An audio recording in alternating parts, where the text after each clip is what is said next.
ఇవాళ దేశంలో number 1 party అంటే బీజేపీ. దేశాన్నేలుడే కాదు, చాలా రాష్ట్రాలల్లో ఆ పార్టీదే పవరు. కానీ దేశ రాజధానిలో మాత్రం ఉత్తకతే.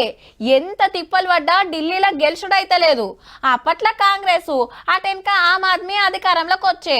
రాష్ట్రపతి, ప్రధానమంత్రి, సెంటర్ మంత్రులు, పెద్ద ఆఫీసరు, పార్లమెంటు ఉండి దేశం అంతటికి కావాల్సిన నిర్ణయాలు జరిగే జాగల కమలం జెండా ఎగరేస్తానికి బగ్గనే తిప్పలు పడ్డరు.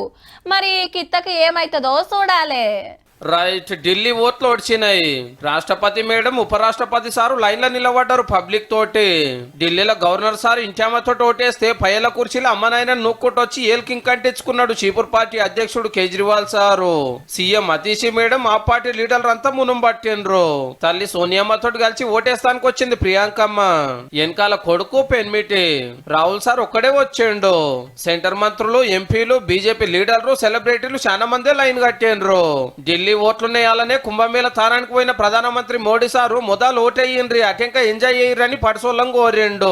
అసెంబ్లీలో 70 సీట్లుంటే 699 మంది పోటీ పడ్డారు. 1.5 మందికి ఓటక్కుంటే కొందరు వేయలేదు. 13 ఏళ్ల కంచెలి ఆమ్ ఆద్మీ పార్టీ పవర్లుంటే అంతకు మునుపు 15 ఏళ్లు కాంగ్రెస్ ఏలింది. దేశ రాజధానిలో బీజేపీ గెలవక 32 ఏళ్లు. గందుకే ఈ తాబక్ టగ్గఫర్ నడిచింది. ఇట్లా ఓట్ల టైం అయిపోయిందో లేదో రప్ప సర్వేల మీద సర్వేలు వచ్చినాయి. చీపూర్ పార్టీకి అన్ని సీట్లు, కమలం పార్టీకి ఇన్ని సీట్లు, కాంగ్రెస్ కు కొన్ని సీట్లని ఎవరి లెక్కలు చెప్పిన్రు.